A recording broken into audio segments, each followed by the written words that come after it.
Assalamualaikum warahmatullahi wabarakatuh. Yang saya hormati Ibu Kepala SDN 1 Sukanagara, guru-guru, rekan kerja di SDN 1 Sukanagara yang saya hormati, puji dan syukur marilah kita panjatkan kehadirat Allah Subhanahu wa Ta'ala yang telah memberikan rahmat dan hidayahnya kepada kita semua, sehingga kita dapat berkumpul dalam ruangan ini dalam keadaan sehat walafiat. Salawat dan salam semoga melimpah curah kepada junjungan kita Nabi besar Muhammad SAW, dan semoga kita sampai ke yaumul akhir. Amin ya Allah ya Rabbal alamin. Sebelumnya izinkanlah saya mengucapkan terima kasih kepada Ibu Kepala Sekolah, juga rekan-rekan guru di SDN 1 Sukanagara yang telah menyempatkan waktunya untuk mengikuti kegiatan desiminasi budaya positif. Seperti yang Bapak Ibu ketahui, bahwa desiminasi budaya positif ini merupakan rangkaian kegiatan program guru penggerak yang sedang saya ikuti, yang kebetulan saya berada pada angkatan 9. Akan tetapi besar harapan saya bahwa desiminasi budaya positif ini bukan hanya sekedar tuntutan saya untuk melaksanakan kegiatan desiminasi, akan tetapi nantinya bisa diaplikasikan atau dilaksanakan di sekolah kita di SDN 1 Sukanagara, yang nantinya bisa mewujudkan visi dari sekolah kita, sekolah SDN 1 Sukanagara. Siapa yang masih ingat visi dari SDN 1 Sukanagara? Yaitu terwujudnya, yang masih ingat, terwujudnya peserta didik yang beriman, bertakwa, cerdas, terampil, mandiri, dan berwawasan global. Nah, mudah-mudahan visi yang sudah kita buat nantinya bisa terwujud. Amin.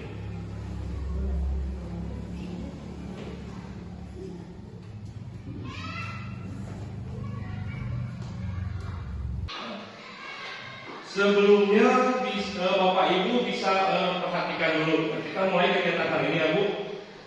Nah, terlihat Bapak Ibu? Yang pertama, jika ada kalimat bahwa pemberian hukuman dapat mendisiplinkan siswa, menurut Bapak Ibu setuju atau tidak bahwa pemberian hukuman itu dapat mendisiplinkan siswa? Setuju atau tidak? Setuju tidak? Pilih salah satu, setuju atau tidak. Cung yang setuju bahwa pemberian hukuman dapat mendisiplinkan siswa. Cung. Nah, berarti Bu Kati setuju atau tidak? Tidak. Yang lain? Tidak. Sama. Yang kedua, pemberian hadiah meningkatkan prestasi siswa. Setuju atau tidak? Setuju. Setuju yang lain? Sama, setuju. Yang ketiga, guru harus mampu memberikan solusi setiap siswa yang bermasalah. Setuju? Tidak? Setuju? Setuju. Dan yang keempat, guru berperan sebagai teman bagi siswa. Setuju? Setuju. Jadi yang pertama tidak setuju, yang kedua setuju, ketiga setuju, dan keempat setuju. Nah, nanti jawaban dari keempat pernyataan ini dapat kita lihat apakah yang Ibu katakan sesuai atau tidak nanti setelah kita selesai materi dari desiminasi budaya positif ini. Nah, kita tadi sudah berbicara tentang budaya positif. Nah, sekarang saya mau bertanya Bapak Ibu, budaya positif itu apa? Ada yang mau mengungkapkan, memberikan pendapatnya bahwa budaya positif itu apa maksudnya? Ya? Budaya baik untuk meningkatkan kualitas sekolah. Budaya baik untuk meningkatkan kualitas sekolah. Yang lain? Kebiasaan baik. Atau kebiasaan baik. Yang lain? Yuk, atau mau berdiri sambil berdiri? Silakan. Bu ya? Nilai-nilai atau keyakinan yang nilai-nilai atau keyakinan yang bisa membawa perubahan baik di sekolah. Baik, terima kasih Bapak Ibu atas pendapatnya. Sekarang kita lihat bahwa yang dimaksud dengan budaya positif itu adalah tadi betul ya, bahwa budaya positif itu merupakan nilai-nilai, keyakinan-keyakinan dan kebiasaan-kebiasaan sekolah yang berpihak pada murid agar murid dapat berkembang menjadi pribadi yang kritis, penuh hormat dan bertanggung jawab. Nah, tadi bahwa budaya itu kan adalah kebiasaan. Nah, maka kebiasaan positif yang kita laksanakan di sekolah. Kemudian ada nilai-nilai. Berarti dalam budaya positif itu terdapat nilai-nilai yang terkandung. Nilai-nilai apa saja? Contohnya, nilai moral,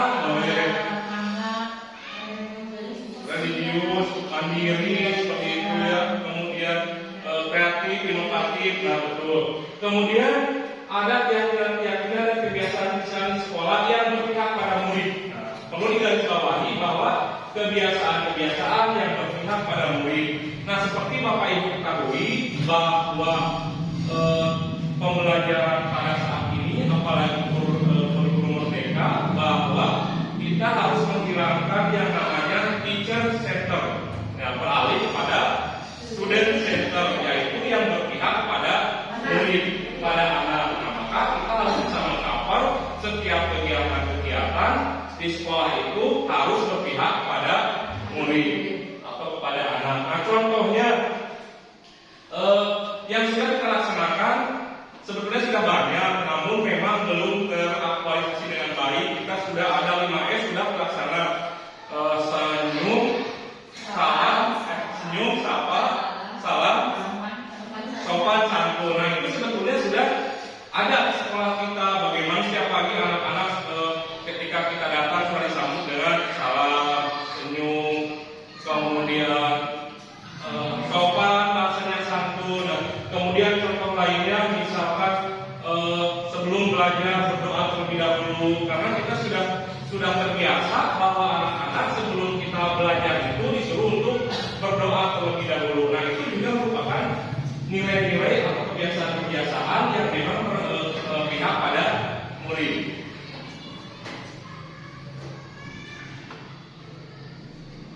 Nah, dari budaya positif tadi ada konsep inti untuk menciptakan budaya positif tersebut. Nah, apa saja? Di sini terdapat 6 poin konsep inti untuk menciptakan budaya positif.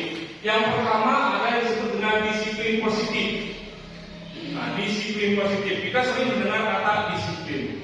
Nah, yang kita bayangkan dalam ingatan kita bahwa disiplin itu adalah sebuah tata tertib, aturan, kepatuhan. Jadi kita harus patuh, harus taat. Nanti kalau tidak patuh, tidak taat, pasti akan dihukum. Nah, seperti itu. Kemudian motivasi perilaku manusia.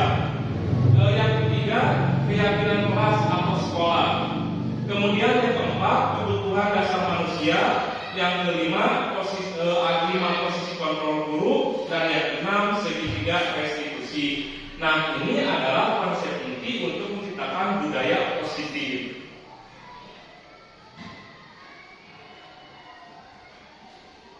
Nah, sekarang ada permainan Bapak Ibu.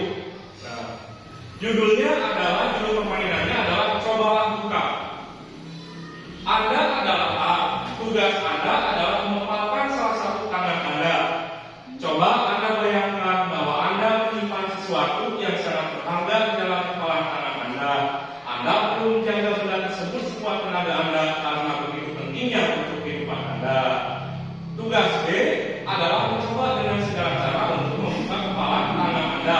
Boleh dengan cara membujuk, menghati, mengintimidasi, memarahi, menggoda, menggelitik, bahkan mungkin mengiming-imingi dengan uang, menyogok, supaya teman Anda mau membuka kepalan tangannya. Bisa dipahami? Nah, jadi silakan berpasang-pasangan pada yang kalian sudah punya pasangan. Silakan bisa Bapak Ibu coba. Yang A dulu sebelah mana kiri, kanan. Boleh yang A dulu, berarti yang A adalah tugasnya mengepalkan tangan. Nah, bayangkan dalam kepala tangan Bapak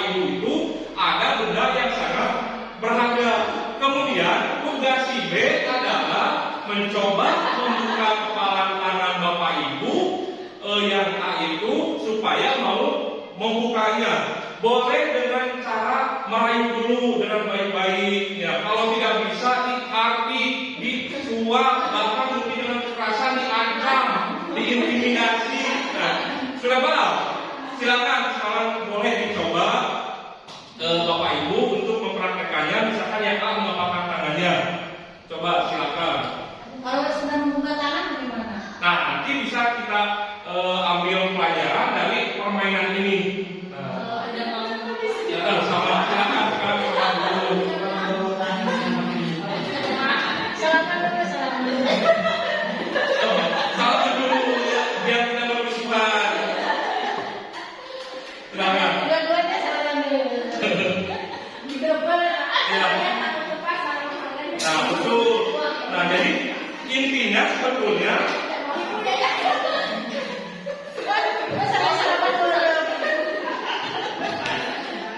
jadi sudah. Nah, jadi intinya sebetulnya dalam permainan ini tadi betul. Berarti katanya ingin mempertahankan kepala tangannya. Bagaimanapun caranya dirayu oleh ibu kepala supaya tangannya dibuka, ternyata ibu tati tetap tidak mau.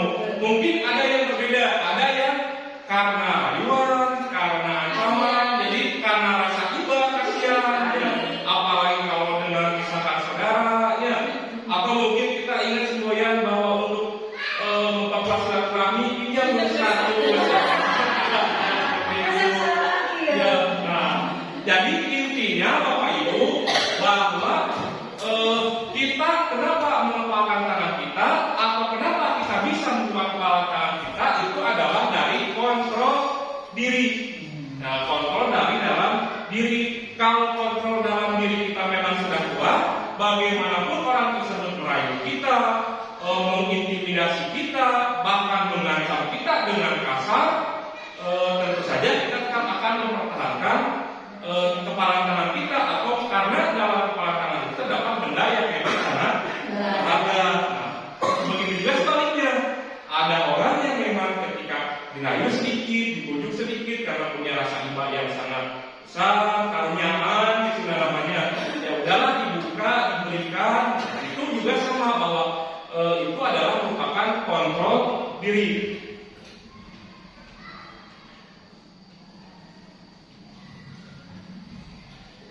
Nah, kemudian ada pergeseran paradigma teori kontrol. Yang pertama adalah ilusi guru mengontrol murid. Ya. Kita beranggapan bahwa yang mengontrol murid itu adalah guru. Ya, padahal sebetulnya tidak. Ya. Kita beranggapan bahwa yang di sekolah itu yang mengontrol itu, yang berkuasa itu adalah guru. Murid merasa katakanlah mungkin dipaksa oleh guru, padahal tidak. Sebetulnya yang mengontrol murid itu adalah dirinya sendiri, murid itu sendiri. Bagaimanapun kita memaksa murid kita, misalkan tidak boleh membuang sampah sembarangan, kemudian tidak boleh katakanlah mencoret-coret dinding. Kalau kontrol diri muridnya tidak mau melakukan seperti itu, tetap saja ya, seperti kita sampai mengeluarkan kata-kata yang cukup dengan ada suara yang tinggi atau keras, akan tetapi kalau murid kontrol diri murid tersebut mau melawan guru, ya tetap saja kita tidak bisa memaksa. Nah, jadi ilusi guru mengontrol murid itu tidak benar. Kemudian ilusi bahwa kritik dan membuat orang merasa bersalah dapat meluapkan karakter. Sama tidak, ya Bu, misalkan ada siswa si A menggambar, kemudian yang satu gambar yang bagus, bersih, rapi, yang satu lagi kotor, ikas dan lain-lain. Kita tidak bisa memberikan kritik, nanti takutnya anak tersebut menjadi down. Kemudian yang ketiga, ilusi bahwa orang dewasa memiliki hak untuk memaksa. Sama tidak, ya Bu. Jadi kita tidak bisa memaksa anak didik kita untuk melakukan suatu hal yang memang anak didik kita tidak mau. Nah, seperti itu. Sampai saat ini ada yang mau ditanyakan Bapak Ibu? Tidak? Nanti saja ya kita buka sesi tanya jawab setelah materi ini selesai. Nah, kemudian ada mengubah paradigma stimulus respon untuk pendekatan teori kontrol. Nah, ini perubahannya pertama, kita mencoba mengubah orang agar berpandang kemudian kita ubah bahwa kita berusaha memahami pandangan orang lain tentang kita. Jadi ubah mindset kita, pemikiran kita. Kemudian yang kedua, perilaku buruk dilihat sebagai suatu kesalahan, padahal sebuah perilaku memiliki tujuan. Jadi baik itu perilaku yang baik maupun perilaku yang buruk sama-sama memiliki tujuan. Kemudian orang lain bisa mengontrol saya. Ternyata bahwa hanya Anda yang bisa mengontrol diri Anda. Seperti tadi, bahwa kita tidak bisa dikontrol oleh orang lain. Kemudian pemaksaan ada pada saat tujuan atau rujukan gagal. Harusnya kolaborasi dan konsensus menciptakan pilihan-pilihan baru. Yang terakhir, model berpikir menang kalah. Sekarang model berpikir menang-menang. Jadi maksudnya itu adalah bahwa tidak ada yang salah, tidak ada yang benar. Nah, seperti itu.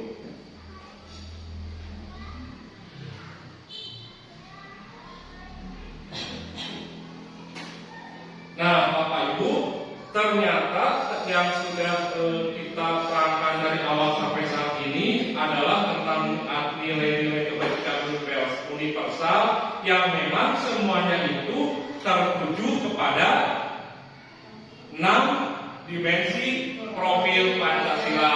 Betul kan? Betul ya. Masih ingat? Masih bahkan sering kita nyanyikan ya Bapak Ibu, apalagi kelas bawah kelas 1, 2, 3 sering saya dengar bahwa Bapak Ibunya selalu mengingatkan kepada anak didiknya 6 dimensi profil Pancasila dengan nyanyian, bahkan dengan gerakan. Bisa kita coba sekarang kita nyanyikan 6 dimensi profil Pancasila. Bisa? Bisa. Ayo mulai. 1, 2, 3. Ya Pancasila, beriman dan bertakwa pada Tuhan Yang Esa dan berakhlak mulia, berkebudayaan global, gotong royong mandiri, kreatif dan bernalar kritis. Terima kasih sekarang untuk Bapak Ibu semua. Langsung ingat karena memang ini sudah menjadi jawaban kita saat ini untuk mengingatkan anak didik kita tentang 6 dimensi profil Pancasila. Nah, yang pertama adalah beriman dan bertakwa kepada Tuhan Yang Maha Esa. Nah, bahwa yang beriman dan bertakwa itu adalah poin nomor 1, poin paling utama, bahwa anak didik kita harus diajarkan beriman dan bertakwa kepada Tuhan Yang Maha Esa. Sudah sering Bapak Ibu laksanakan, contohnya sebelum belajar tadi sudah saya katakan anak disuruh untuk berdoa terlebih dahulu. Bahkan kita ada kebiasaan setiap hari untuk sholat duha, kemudian sholat berjamaah. Setiap Jumat kita melaksanakan tadarrusan. Nah, itu adalah contoh bagaimana dimensi profil Pancasila beriman dan bertakwa kepada Tuhan Yang Maha Esa.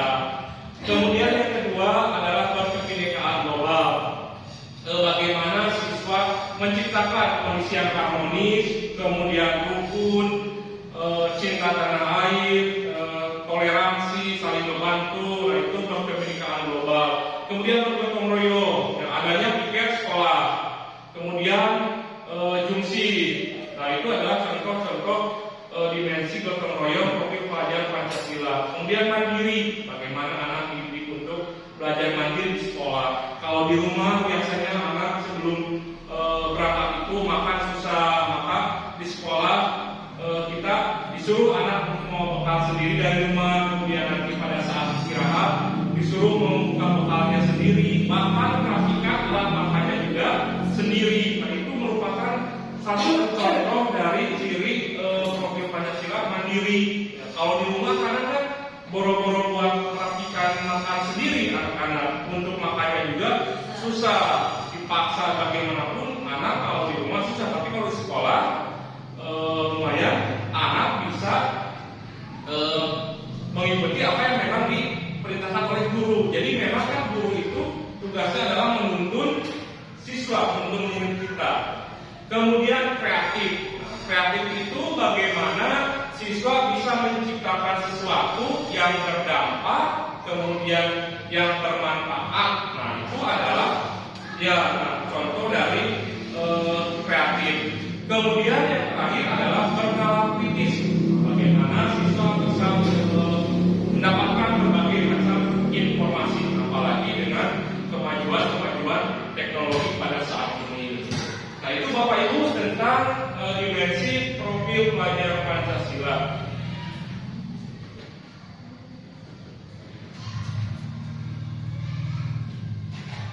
Nah,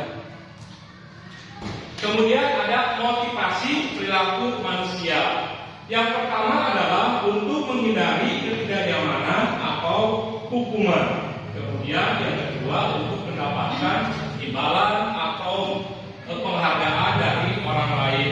Nah, menurut Bapak Ibu, untuk menghindari ketidaknyamanan atau hukuman, kemudian untuk mendapatkan imbalan atau penghargaan dari orang lain, ini faktor eksternal atau internal?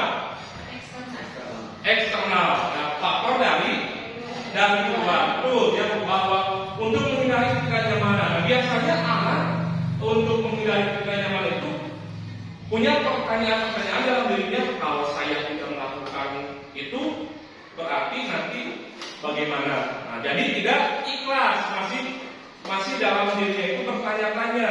Nah, jadi tidak ada motivasi langsung dari dirinya. Atau kita pun sama sebagai guru, sama seperti itu, kalau saya tidak mengerjakan SPP, nanti takutnya kepala sekolah marah, atau mungkin takut ada supervisi dari pengawas, nanti jadi bagaimana? Nah, itu yang pertama. Kemudian untuk mendapatkan imbalan atau penghargaan, sama kalau kita mengerjakan dikasih uang atau imbalan, tentu dia kita melaksanakan. Kalau tidak, malas. Nah, berarti sama karena ada motivasi dari luar, eksternal.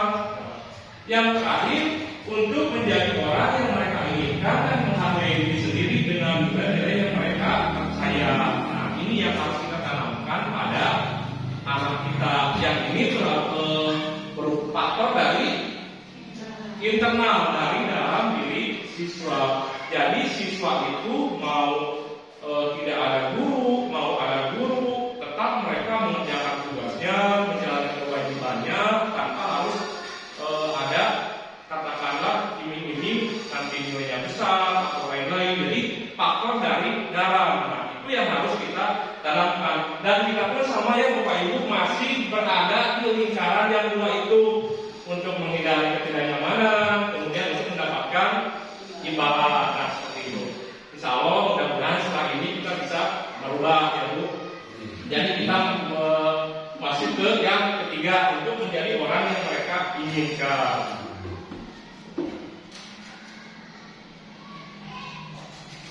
Nah, ini ada perbedaan antara hukuman, konsekuensi dan restitusi yang bisa Bapak Ibu baca. Nanti sebetulnya masih banyak. Restitusi punya hukuman, konsekuensi dan restitusi. Sebetulnya yang ketiga poin ini atau budaya positif itu sebetulnya sudah sering kita dengar, apalagi kan memang semuanya sudah tercantum dalam platform mereka mengajar. Nah, jadi bagi yang sudah mengerjakan restitusi, budaya positif, ini semua sudah terangkum, sudah terpampang dalamnya bagian-bagian ini. Nah, kemudian ada penjelasannya. Nah, kita lihat penjelasan tentang hukuman, konsekuensi dan restitusi. Yang pertama, hukuman tidak terencana bersifat satu arah dan bisa berupa hukuman fisik atau kata-kata kasar. Contohnya misalkan ada seorang anak yang terlambat datang ke sekolah. Nah, tiba-tiba misalkan faedah di depan gerbang, ada anak yang terlambat datang ke sekolah. Kenapa kamu datang terlambat ke sekolah? Hukumannya kamu kali keliling lapangan berapa putaran, atau misalkan kamu harus berdiri depan bendera hormat sampai jam istirahat. Nah, biasanya hukuman seperti itu, satu arah. Ya, jadi tidak memberikan kesempatan pada misalkan yang terlambat itu untuk membela atau memberikan alasan. Jadi langsung mau hukuman. Kemudian, nah nanti lagi bisa hukuman fisik seperti tadi lari mengelilingi lapang berapa putaran, atau mungkin suruh push up, atau mungkin tadi suruh hormat bendera sampai jam istirahat. Kemudian bisa juga kata-kata kasar. Tapi kita jangan ya Bapak Ibu, untuk kata-kata kasar kita hindari, paling mungkin dengan bukan kata-kata kasar, tapi nada suara yang agak tinggi, ya bukan kasar. Kemudian konsekuensi bersifat terencana dan sudah disepakati. Bentuk-bentuk konsekuensi dibuat oleh guru. Nah, berbeda dengan hukuman. Jadi kita sudah ada aturan yang disepakati. Akan tetapi kadang-kadang kita bikin konsekuensi oleh guru. Misalnya, anak yang tidak piket, silakan yang tidak piket hari Senin, kumpulkan uang 1.000, masukkan ke kas misalkan. Atau misalkan yang berkata kasar, berkata jorok, misalkan didenda 1.000, sama uangnya dikumpulkan di kas. Nah, seperti itu kalau konsekuensi. Jadi dibuat oleh guru. Nah, yang terakhir adalah restitusi, adalah proses menciptakan kondisi bagi peserta didik untuk memperbaiki kesalahan mereka sehingga mereka bisa kembali pada kelompok mereka dengan karakter yang lebih kuat. Ini restitusi. Sebetulnya Bapak Ibu, kalau restitusi itu sudah ada, sudah kita sering lakukan, cuman kita belum sadar saja dan mungkin karena belum memakai tahapan-tahapan dalam restitusi ini. Jadi dalam restitusi itu bukan kita yang mencari solusi dari permasalahan, tapi justru anak yang nanti disuruh untuk mencari solusi dari masalah tersebut.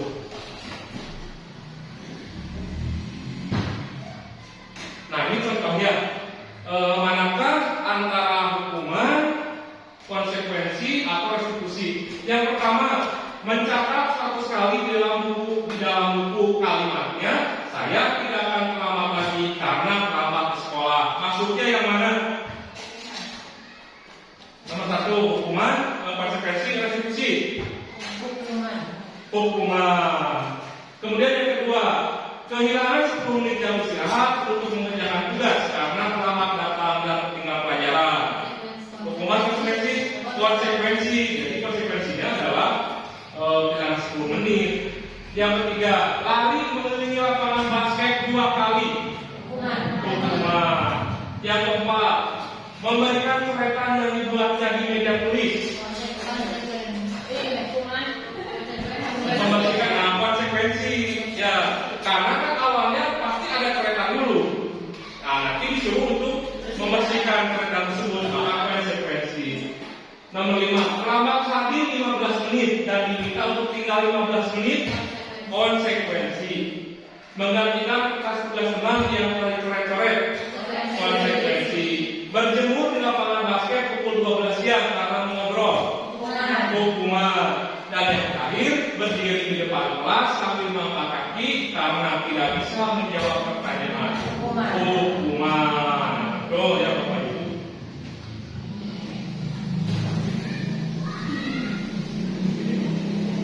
Nah, kemudian ada pernyataan bahwa dihukum oleh penghargaan. Nah, kebetulan saya juga merasa kaget bahwa ternyata memberikan penghargaan itu justru menghukum. Ya, kita lihat yang pertama, pengaruh jangka pendek dan jangka panjang. Jadi ternyata hukuman itu kurang efektif. Bisa efektif itu hanya untuk jangka pendek, bukan untuk jangka panjang. Contohnya, misalnya seperti apa? Kita memberikan penghargaan pada anak, padahal itu hanya bersifat untuk jangka pendek saja, bukan jangka panjang. Ya. Nah, betul, karena kan motivasi anak itu tidak stabil, up down, ada turun naiknya. Ketika kita berikan penghargaan, apakah selamanya anak tersebut akan terus berprestasi terus? Nah, ketika tidak ada penghargaan, anak jadi menurun. Nah, jadi efektifnya itu hanya untuk jangka pendek, bukan untuk jangka panjang. Kemudian penghargaan tidak efektif. Nah, tadi sudah penghargaan merusak hubungan. Ini juga sama.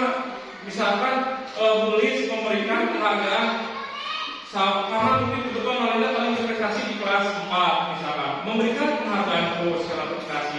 Nah, nanti kadang si anak ada yang memikiri, ya Bu Risma sama Malinda terus, ini masalah itu terus. Nah, akhirnya bisa rusak hubungan antara siswa dengan guru. Nah, betul terjadi kecemburuan nantinya dengan teman. Kemudian penghargaan itu mengurangi kecepatan. Nah, kemudian penghargaan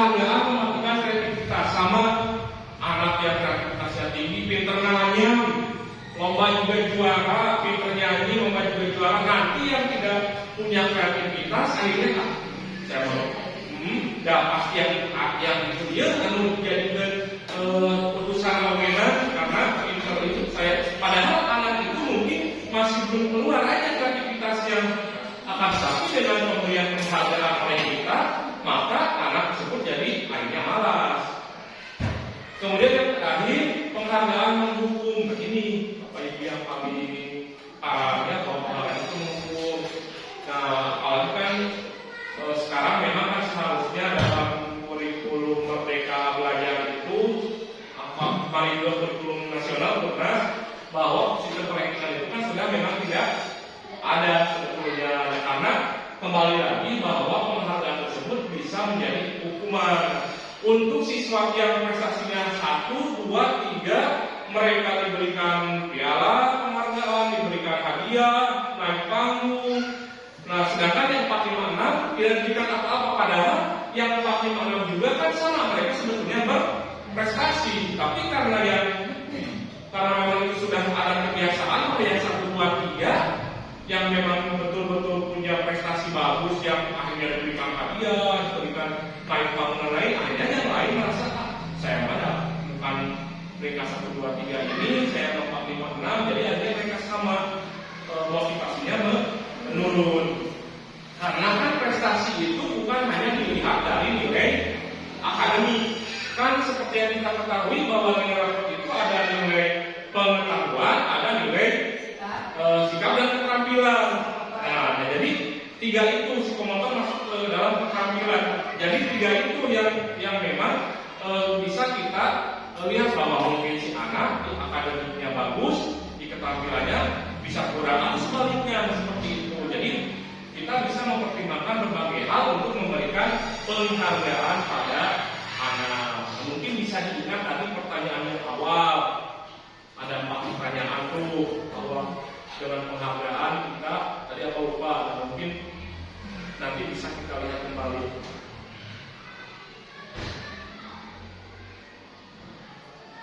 Nah, kemudian ada sekarang itu yang namanya keyakinan kelas. Kenapa keyakinan kelas punya peraturan kelas, Pak Bu? Ada yang bisa menjelaskan apa itu keyakinan kelas, apa itu peraturan kelas? Silakan. Mungkin kalau keyakinan itu dibuat sama-sama antara guru dan murid. Kalau peraturan itu sudah ditentukan oleh guru, tidak ada campur tangan muridnya. Tuh, terima kasih. Jadi bahwa tadi mengapa keyakinan kelas bukan peraturan kelas? Tadi kata tulis betul bahwa keyakinan kelas itu dibuat oleh. Nah, ada kesepakatan antara guru dan murid bahwa murid itu diikutsertakan, dikontribusikan dalam pembuatan keyakinan kelas. Beda dengan peraturan kelas. Kalau peraturan kelas biasanya dibuat hanya oleh satu pihak. Di sini oleh guru atau kepala sekolah atau pihak sekolah. Nah, seperti itu.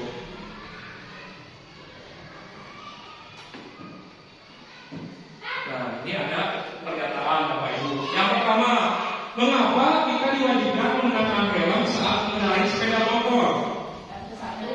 Kemudian yang kedua, mengapa kita diwajibkan penggunaan masker dan mencuci tangan setiap saat? Nah, ini pada saat pandemi. Coba yang pertama, mengapa kita diwajibkan menggunakan helm saat mengendarai sepeda motor? Antara tadi kaitannya dengan aturan dan keyakinan. Berarti kalau mengapa kita diwajibkan, awalnya itu berarti karena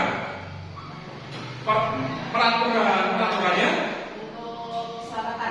Nah, betul. Yang pertama awalnya itu adalah untuk aturan, karena kita takut dirazia, takut ditilang. Akhirnya kita menggunakan helm kemanapun.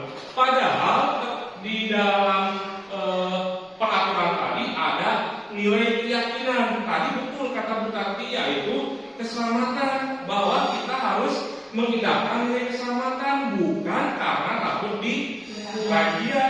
Kalau hanya sekedar takut dirazia, akhirnya kalau mungkin kondisi jalanannya aman atau masuk ke pedesaan yang tidak ada polisi, kita selamanya tidak akan menggunakan helm. Ya, tapi kita harus mengindahkan nilai keselamatan. Kemudian yang kedua, kedua, mengapa kita diwajibkan penggunaan masker dan mencuci tangan setiap saat? Ada nilai apa yang terkandung? Kesehatan. Betul, Bu, kesehatan. Kalau hanya sekedar aturan, karena memang waktu itu, waktu pandemi, bahwa pemerintah harus mengharuskan kita selalu menggunakan masker.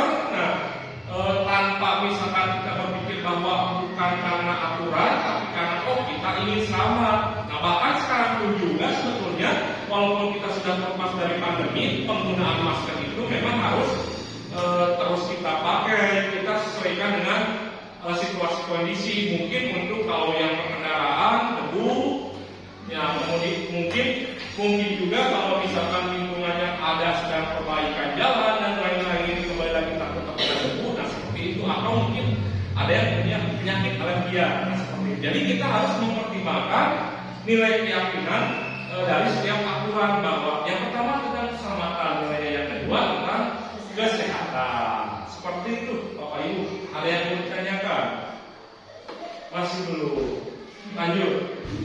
Mengerti. Terima kasih. Nah, sekarang adalah bagaimana pembentukan keyakinan kelas. Sebelumnya Bapak Ibu sudah membuat keyakinan kelas. Alhamdulillah sudah saya lihat dalam setiap kelas sudah ada pembuatan keyakinan kelas. Namun entah itu sudah sesuai dengan prosedur pembuatan kelas atau belum, nanti kita perhatikan.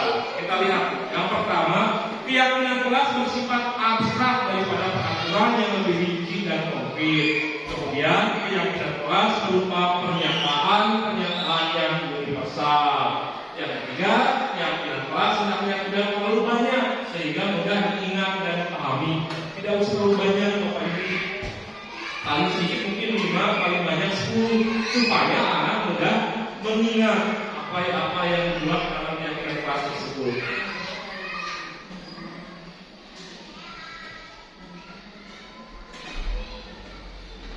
Sekarang urutan dalam pembuatan keyakinan kelas.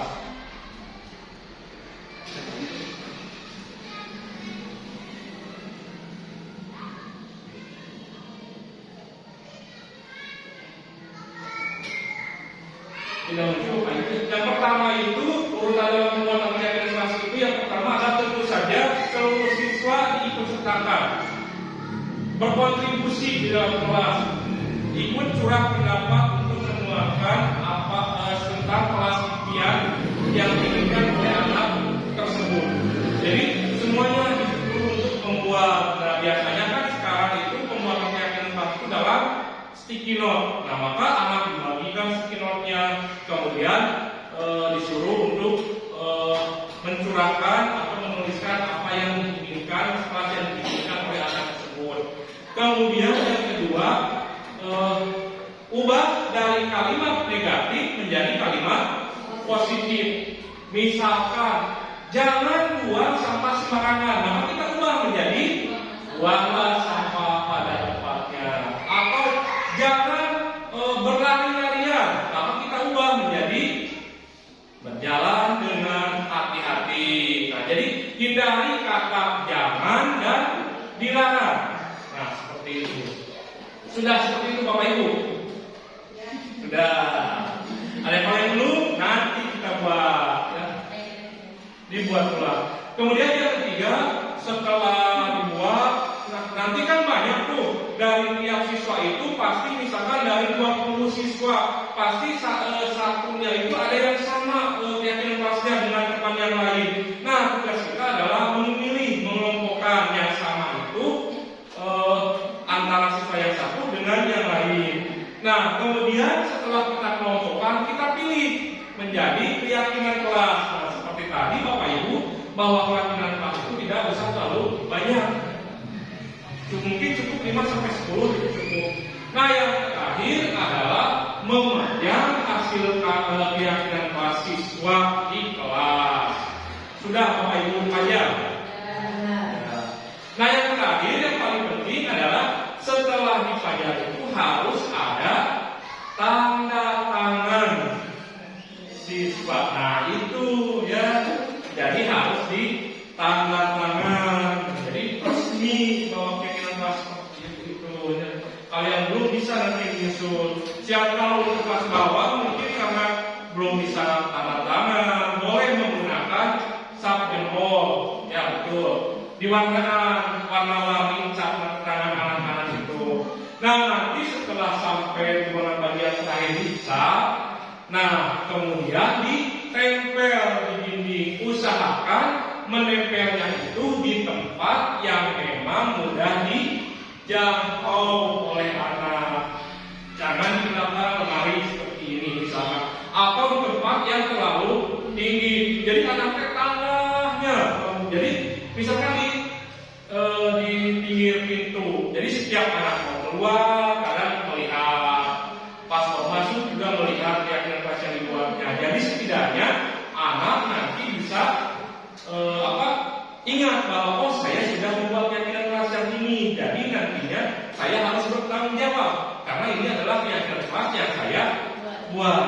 Seperti itu Bapak Ibu. Nah jadi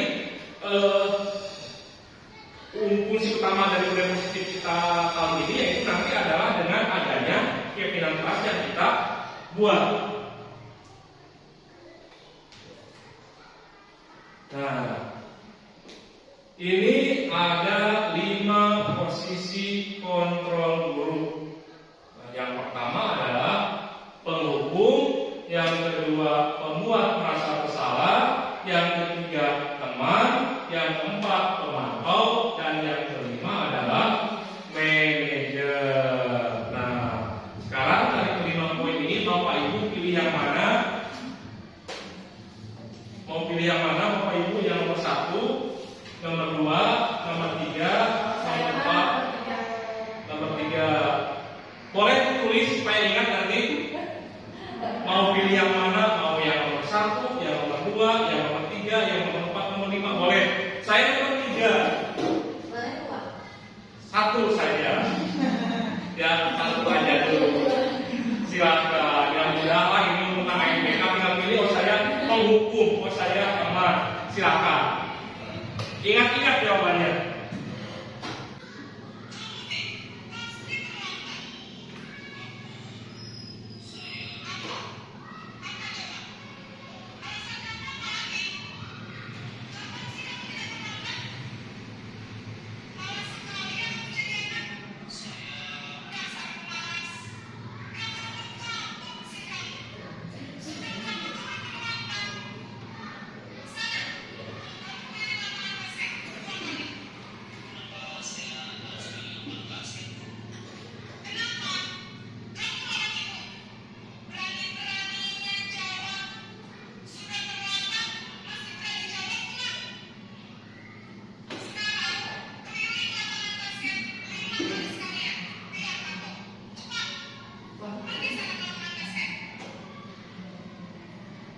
Nah ini adalah Bapak Ibu posisi sebagai penghukum yang nomor 1.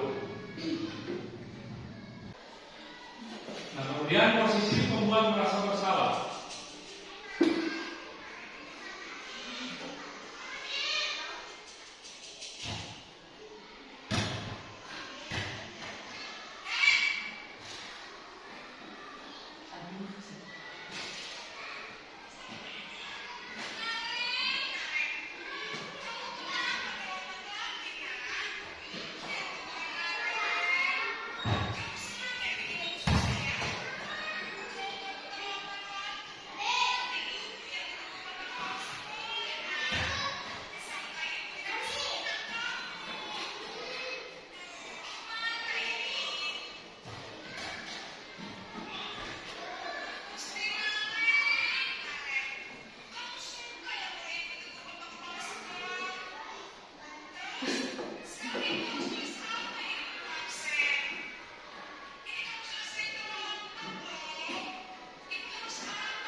Yang ketiga sebagai teman.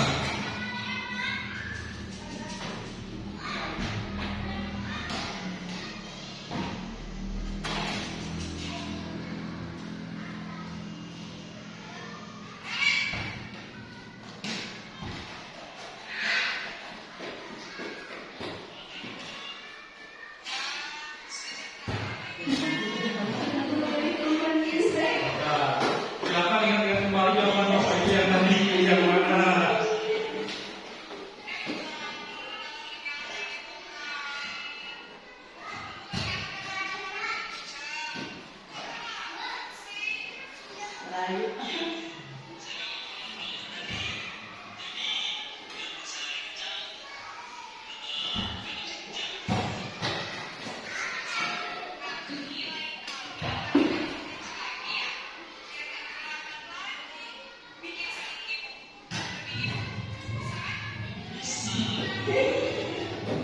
Itu sebagai teman. Ayo bikin senang itu ya, jangan bikin ibu marah terus. Nah, sebagai fungsi pemantau atau monitor.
Terakhir adalah posisi sebagai manajer.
baik.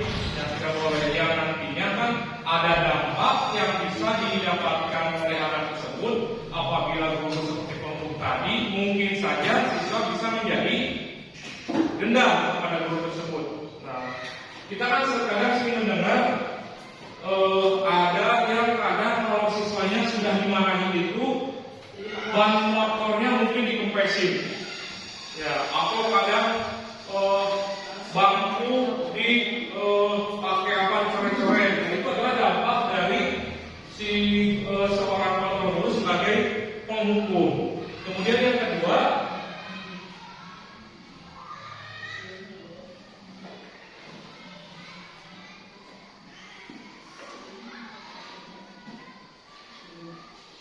itu adalah sebagai pemantau, ya, kalau tidak salah tadi, sebagai pemantau.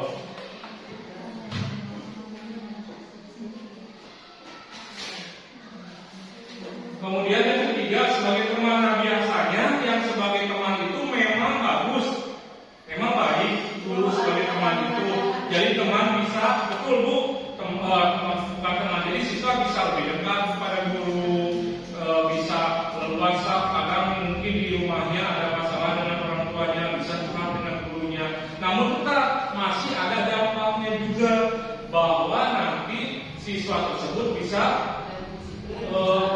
kurang disiplin karena manja, dan mungkin akan tergantung sama guru tersebut. Jadi nantinya misalkan saya pada kalau misalkan membuat masalah juga, nanti tinggal bicara sama Ibu Anu, karena Bu Anu baik, tidak marahi saya, kemudian dekat dengan saya. Nah, nantinya akan seperti itu. Jadi akan timbul ketergantungan yang ketiga. Kemudian yang keempat itu formal, ya. Jadi sikapnya formal, daftar sebagai pemantau. Yang terakhir, yang kelima adalah sebagai manajer.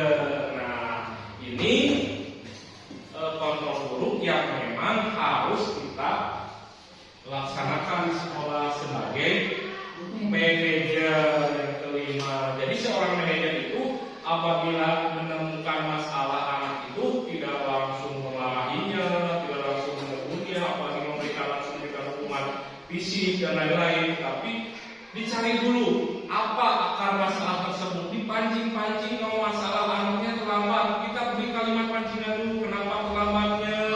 Wah, ternyata ibunya tidak ada, tinggal sendirian, jadi tidak ada yang bangunkan dan lain-lain. Nah, seperti itu kalau seorang manajer.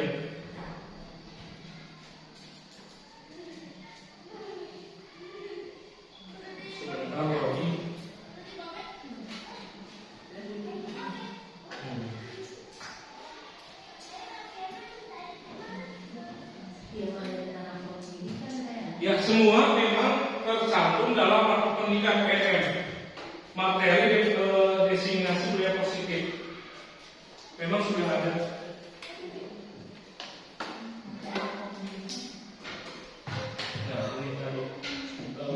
Nah, ini tadi bagaimana cara penghukum. Nada suaranya itu tinggi, bahasa tubuhnya maka melotot. Nah, bayangkan saja Bapak Ibu sebagai seorang itu, tentu saja tidak mungkin sambil marah-marah matanya sayup, ya pasti sambil melotot. Kadang sambil mengecat, enggak, sambil tunjuk-tunjuk ke seluruh tubuhnya.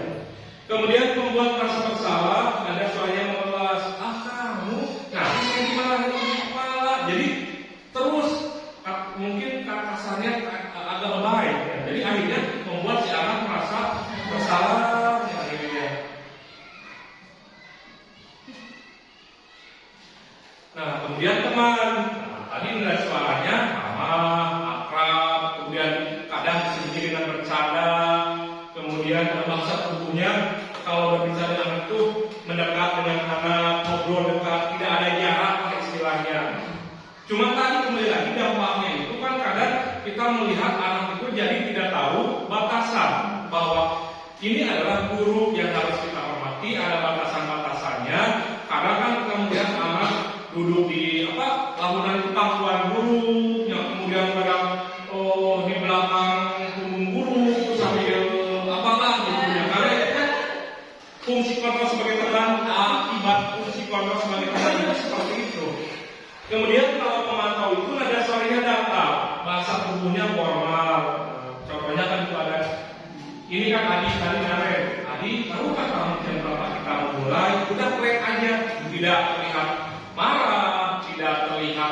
tetap sebagai teman, jadi flat. Nah, yang terakhir sebagai manajer. Sebagai manajer itu nada suaranya tulus, bahasa tubuhnya tidak kaku. Jadi natural dari hati bahwa memang kita itu tulus kepada anak tersebut. Jadi tidak secara terpaksa. Kita harus seperti yang poin nomor 5 seperti itu. Kadang kan kita tidak bisa menahan emosi. Nah, itu manusiawi. Tapi kan kita juga menghukum bukan hukum yang berat, apalagi sampai ke fisik, sampai kata-kata kasar. Tidak ya Bapak Ibu, tidak seperti itu.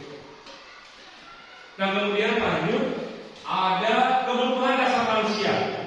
Nah, jadi kebutuhan dasar manusia itu ada 5. Yang pertama adalah bertahan hidup, survival. Jadi ini adalah kebutuhan dasar manusia yang pertama.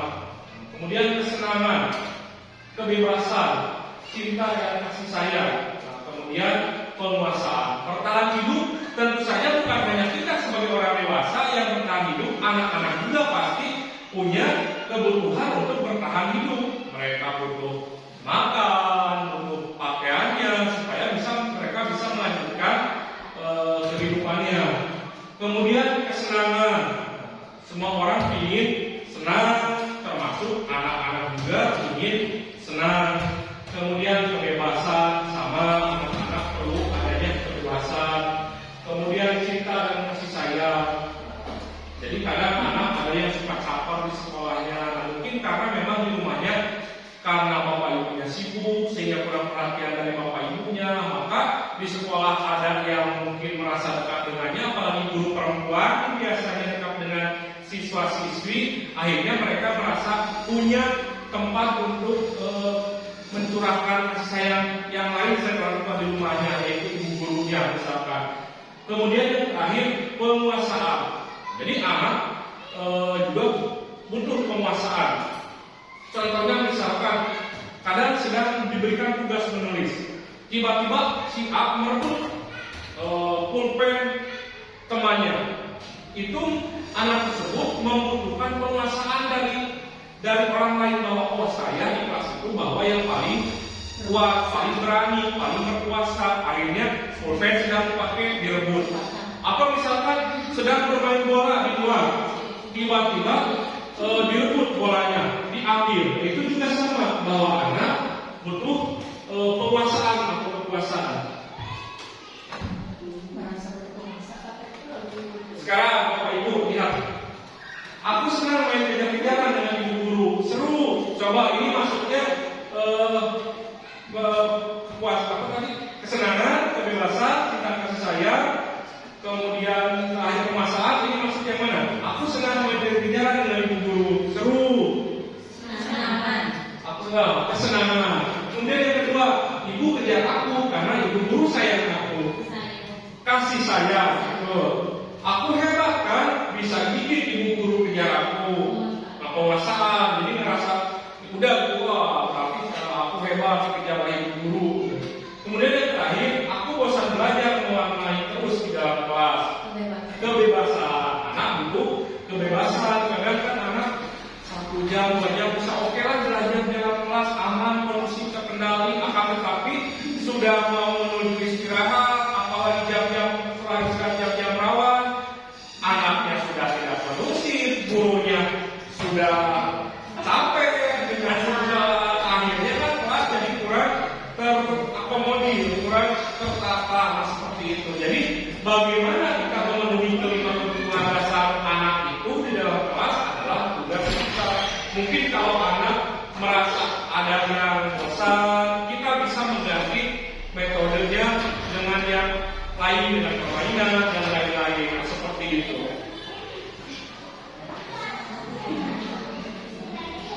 Nah, ini tadi yang terakhir Bapak Ibu adalah restitusi atau segitiga restitusi. Ini adalah bagian suatu cara pemecahan masalah. Masih ingat Bapak Ibu apa itu segitiga restitusi?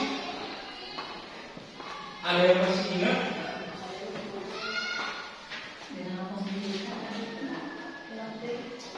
Kita ulang kembali.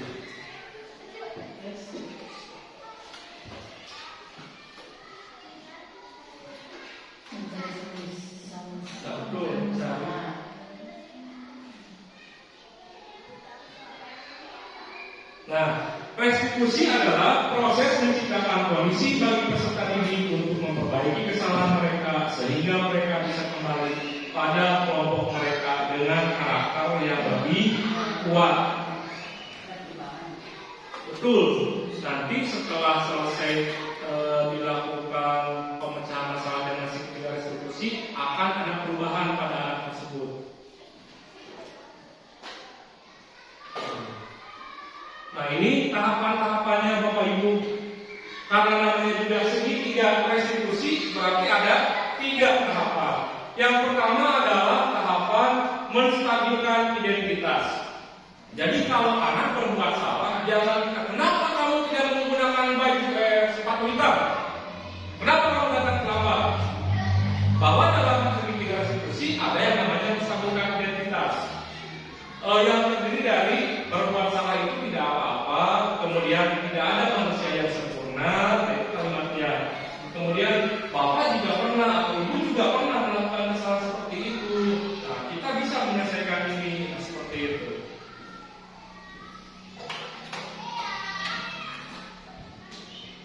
Kemudian yang kedua, validasi tindakan yang salah. Kalimatnya, padahal kamu bisa melakukan yang lebih buruk dari ini ya. Kamu pasti punya alasan mengapa kamu melakukan hal itu. Kenapa anak itu memakai sepatu putih bukan hitam? Oh, ternyata karena yang hitamnya basah, misalkan seperti itu.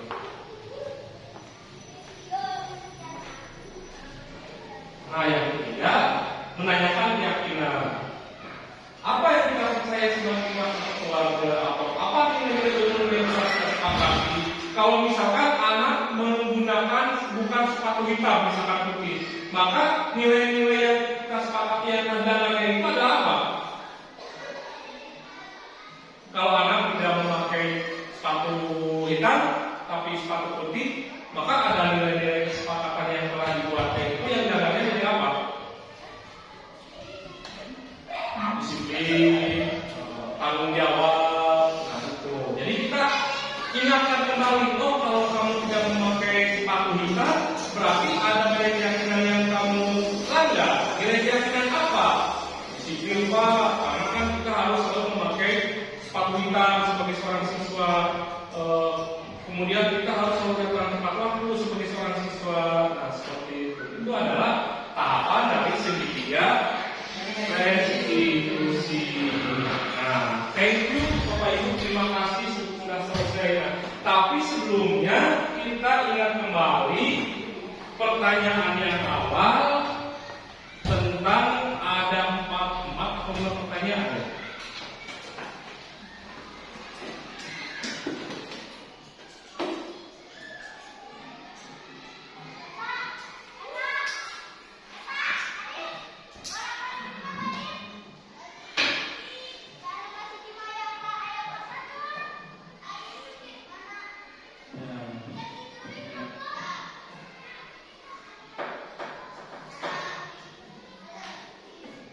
Nah, ini ada 4 pertanyaan tadi. Sekarang Bapak Ibu ingat-ingat kembali yang nomor 1 tadi Bapak Ibu menjawab apa setelah kita mendengarkan sama-sama tentang budaya positif dimulai dari disiplin positif sampai dengan disiplin restitusi. Nah, yang pertama itu adalah pemberian hukuman dapat mendisiplinkan siswa. Tadi setuju atau tidak?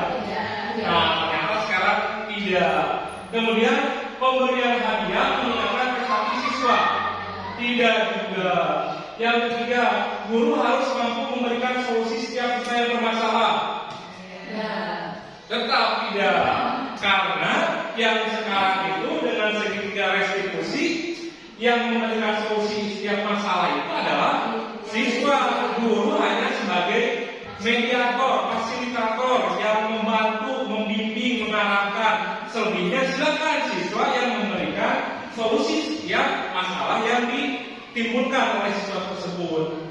Kemudian yang terakhir, guru berperan sebagai teman bagi siswa. Tidak juga, karena fungsi kontrol guru itu kan ada 5. Nah, yang ketiga itu sebagai teman, masih ternyata fungsi kontrol guru sebagai teman itu ada dampak tidak baiknya untuk siswa. Tadi seperti tadi mungkin jadi hilang sedikit rasa hormatnya, jadi ngelunjak, manja. Yang lebih parah adalah ketergantungan. Jadi nanti dikit-dikit bu, pak. Nah, jadi anak tidak ada inisiatif, tidak ada mandirinya. Seperti itu Bapak Ibu tentang budaya positif. Nah, sebelum ditutup, silakan mungkin dari tadi saya menjelaskan tentang materi diseminasi budaya positif. Mungkin ada pertanyaan dari Bapak Ibu yang belum jelas yang ingin disampaikan, silakan. Cukup 2 orang, cukup. Silakan. Cung yang mau bertanya, silakan. Berdiri. Assalamualaikum warahmatullahi wabarakatuh. Waalaikumsalam.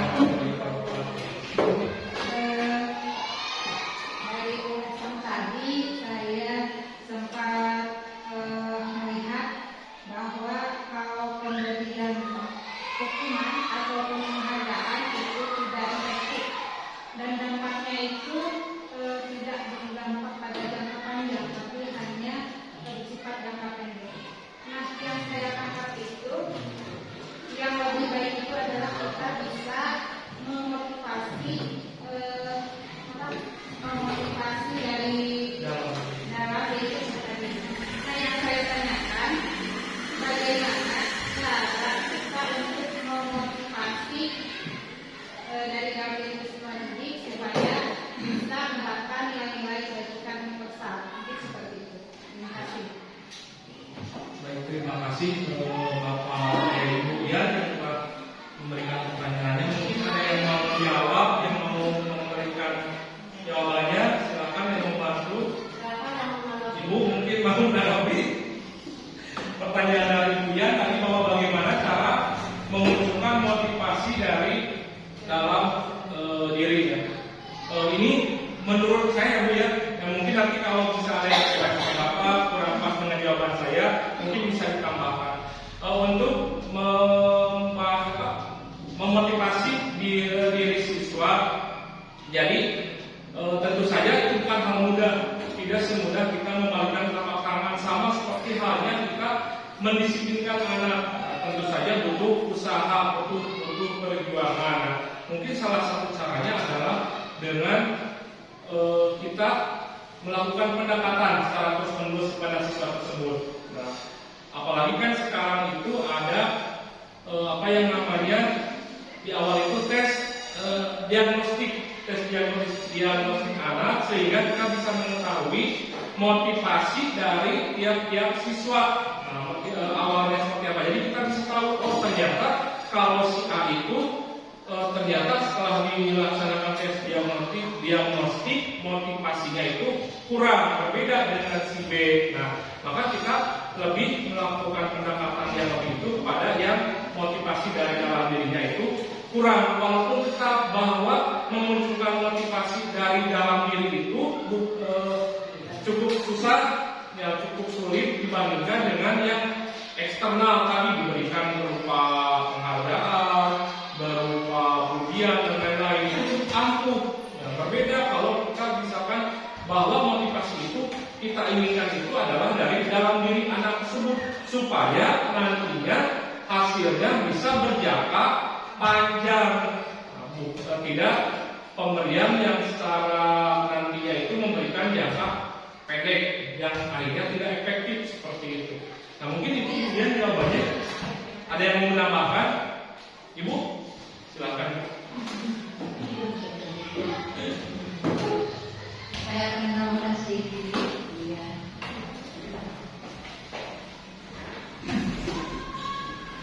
Sekarang kita melaksanakan kurikulum merdeka kelas 1-4.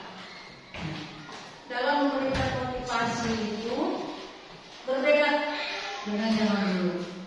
Kalau di kurikulum merdeka itu tidak ada ranking, tidak ada hadiah kalau berprestasi. Nah, mungkin sepintas itu tidak menghargai prestasi siswa kalau sepintas.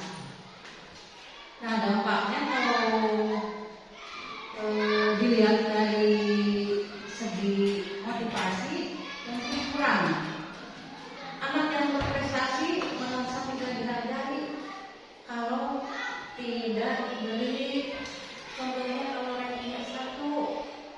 kasih hadiah atau telah ditulis di laporannya. Nah, rata-rata kalau orang tua itu menanyakannya ranking kalau di kelas. Tapi di buku mereka ini itu tidak terjadi, dihapuskan. Nah, mungkin kita harus sedikit-sedikit memberi pengertian kepada orang tua bahwa di kurikulum ini sudah berbeda, motivasinya berbeda. Ya. Yang sekarang memotivasi siswa itu dengan contoh yang diberikan kita kepada siswa, seperti yang diajarkan di dalam pelajaran Medan Dewantara yang memberikan contoh yang baik, Turi Handayani. Mungkin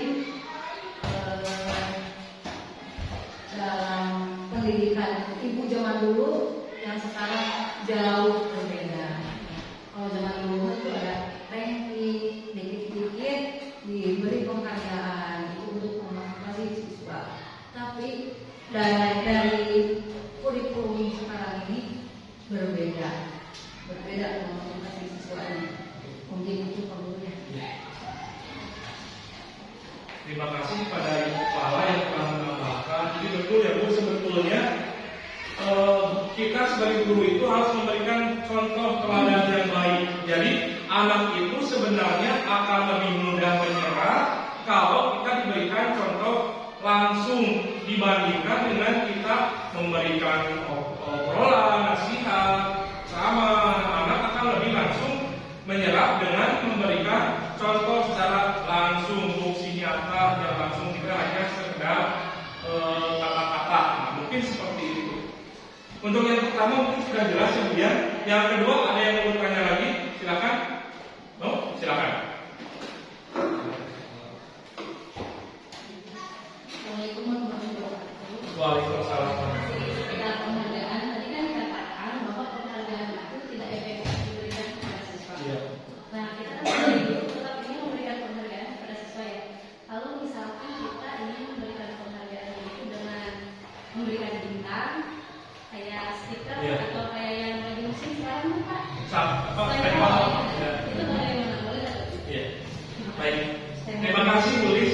Jadi pertanyaannya itu kan bahwa penghargaan kepada anak itu katanya tidak efektif. Kemudian bagaimana kita sebagai guru kan tetap ingin mengapresiasi prestasi anak atau yang kepintaran anak itu, misalkan dengan menggunakan stiker, bintang atau sekarang itu dengan stempel. Apakah boleh?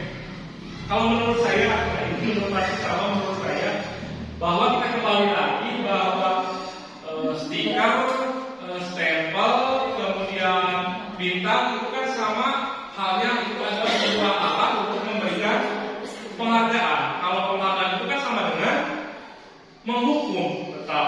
Sebetulnya bukan tidak boleh, tapi tidak efektif. Nah, contohnya saja mungkin seperti ini. Si anak mau membuang sampah pada tempatnya.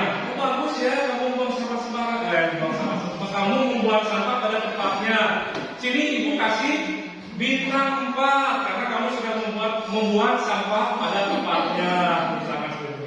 Nah, lama-kelamaan kalau misalkan si anak suatu kali dia membuang sampah pada tempatnya, tapi ternyata kita tidak sempat memberikan bintang atau stiker, tadi saya membuang sampah sembarangan. Tadi saya membuang sampah pada tempatnya, tapi tidak diberikan stiker. Nah, karena mungkin kita sedang tidak ada pada saat akhirnya anak kan jadi akan tergantung pada pemberian penghargaan tadi, baik itu berupa stiker atau mungkin stempel. Kembali lagi bahwa nanti masih tetap bahwa motivasinya dari eksternal bukan dari internal. Mungkin boleh pemberian stempel atau stiker atau tanda bintang tadi asalkan diberikan secara spontan. Jadi maksudnya kita tidak berencana nih, ternyata melihat anak ya datang tepat waktu. Ya. Nah, kemudian kita memberikan penghargaan, kasih stempel, dikasih tinta karena dia sudah datang tepat waktu. Nah, mungkin boleh seperti itu.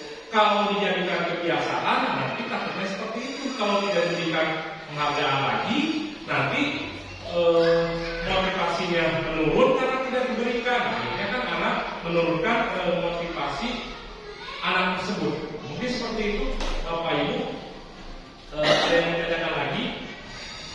Sudah cukup. Nah, baiklah Bapak Ibu, cukup sekian materi yang bisa saya sampaikan tentang diseminasi budaya positif di sekolah.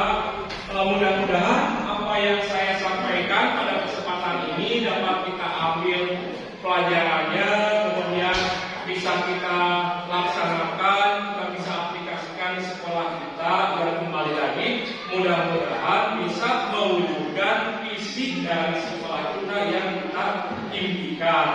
Sekali lagi Bapak Ibu, terima kasih atas perhatiannya. Wassalamualaikum warahmatullahi wabarakatuh.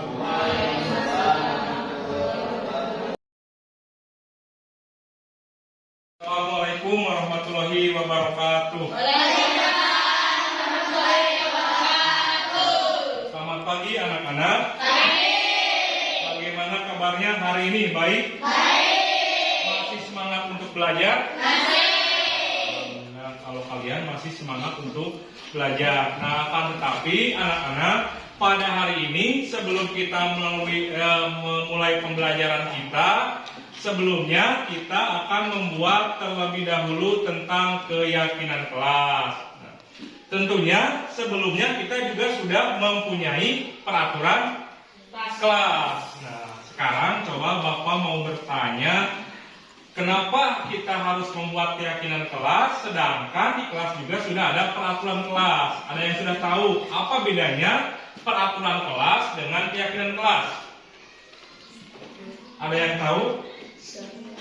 Ya, sebetulnya baik itu keyakinan kelas ataupun peraturan kelas hampir sama, mirip, baik itu dari isi peraturan keyakinan kelas hampir sama, cuman kalau peraturan kelas itu dibuat hanya oleh sepihak.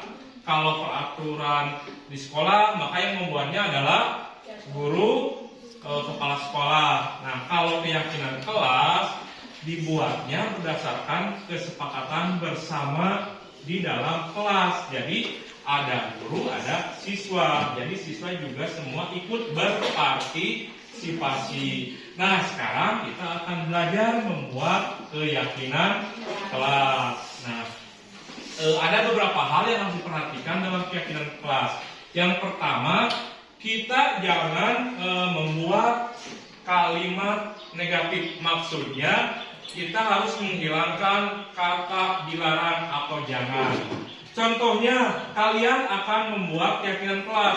Isinya itu adalah jangan buang sampah sembarangan. Berarti nanti kalian ganti isi kalimatnya menjadi buanglah sampah pada tempatnya. Nah, seperti itu, paham?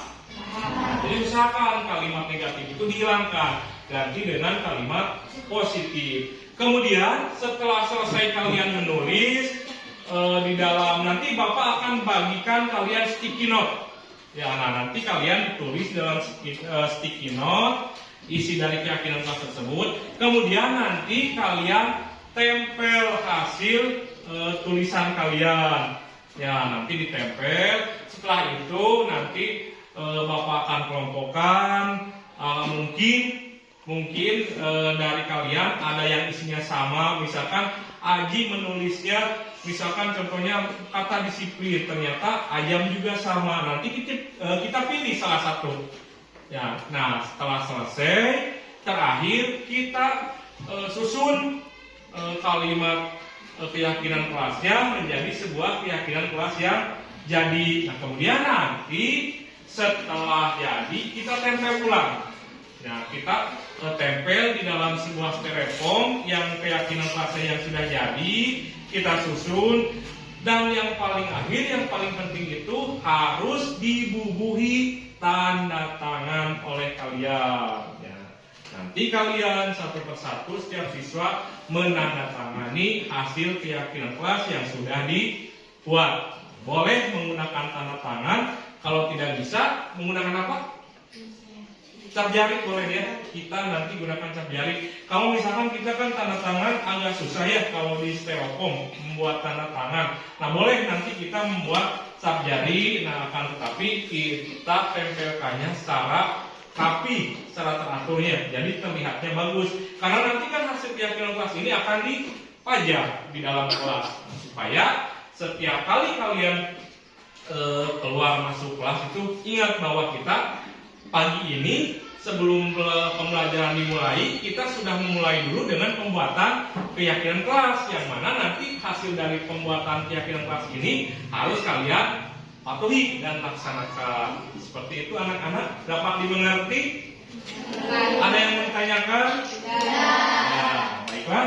Sekarang kita akan memulai dengan pembuatan keyakinan kelas. Bapak akan membagikan sticky note. Silakan kalian isi, tulis di dalam sticky note ini apa yang kalian harapkan dari pembuatan kelas ini.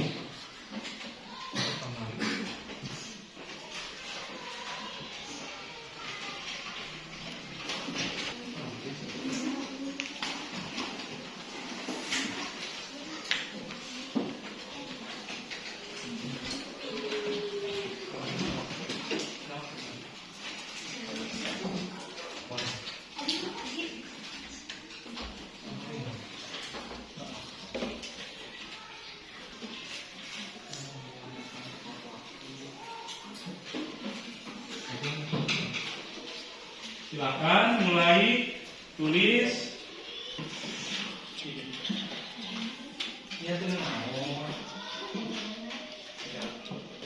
Bagaimana, sudah selesai? Nah baiklah, kalau sudah selesai kita tempelkan dulu di sini hasil keyakinan kelasnya, semuanya tempelkan dulu. Nah karena nanti kan Bapak mau lihat dulu hasil keyakinan kelas kalian itu apakah ada yang sama dengan teman atau tidak. Nah sesuai tadi bahwa kalau misalkan ada yang sama, nah kita ambil salah satu. Silakan tempelkan dulu hasil keyakinan kelas kalian di papan tulis. Silakan tulis dulu. Kemudian lanjut nanti ke belakang. Yang rapi ya. Terus.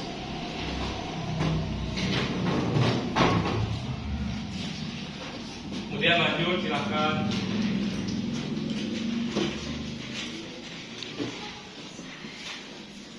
Terus. Bella Ayah. Fitri.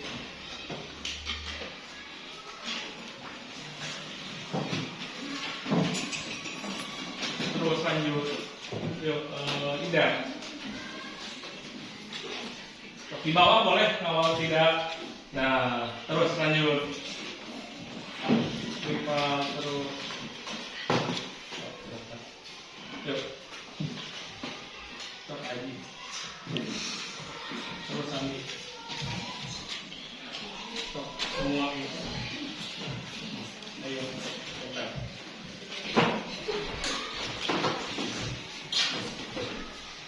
Mana? Ya, silakan yang belum silakan tempel semua. Yang belum.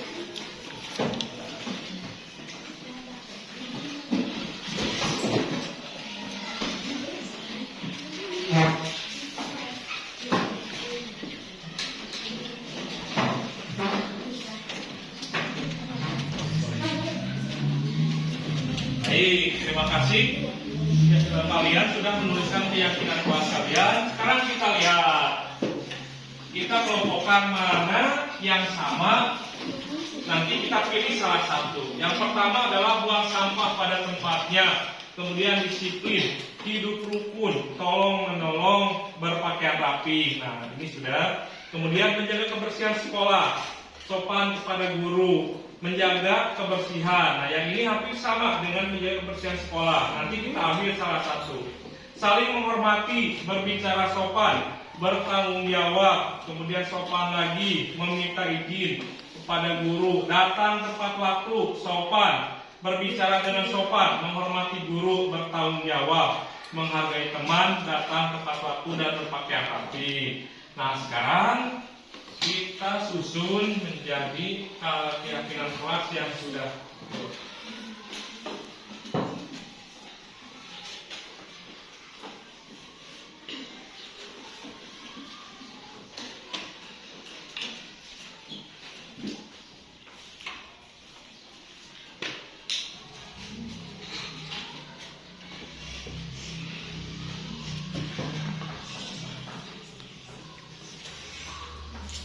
kemudian berpakaian rapi, menjaga kebersihan, menghormati guru,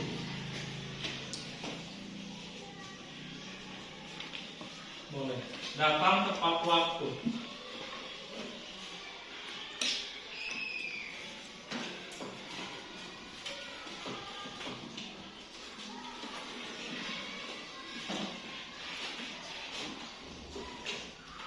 Nah, baik anak-anak, ini sudah jadi keyakinan kelas yang sudah kalian buat. Nah, kemudian langkah terakhir adalah dari keyakinan kelas ini nanti kalian bubuhi dengan tanda tangan atau boleh dengan cap jari.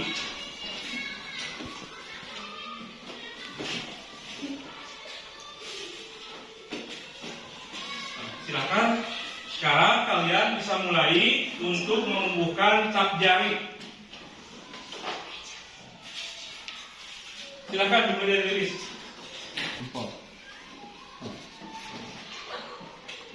Terus,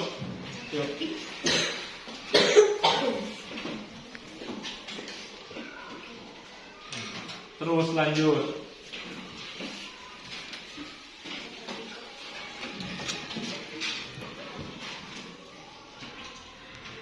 Ayo lanjut.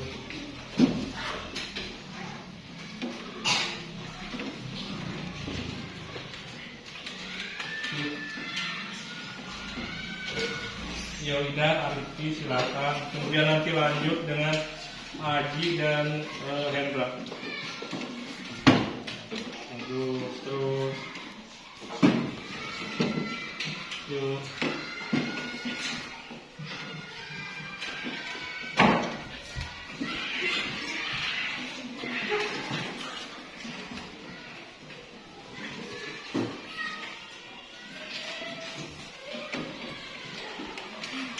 Pasir silakan.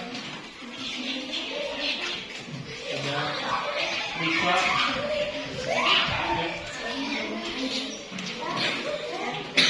Kemudian Rani, terus lanjut sampai ke belakang semua. Ya.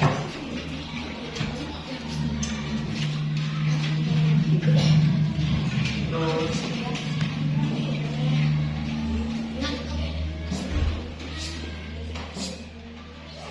Terus, ayo, Susi, ayo semua. Yuk. Ya. Nah, kalau sudah cukup, sini.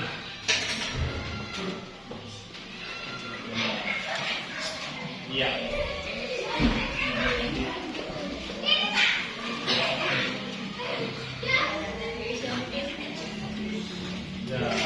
Nah, terima kasih kalian sudah menandatangani hasil keyakinan kelas kita. Nah, nanti kita tinggal tempel di dalam dinding. Nah, nanti kita sudah sediakan tempat untuk menempel keyakinan kelas tersebut. Sampai sini mau ada yang mau ditanyakan? Tidak.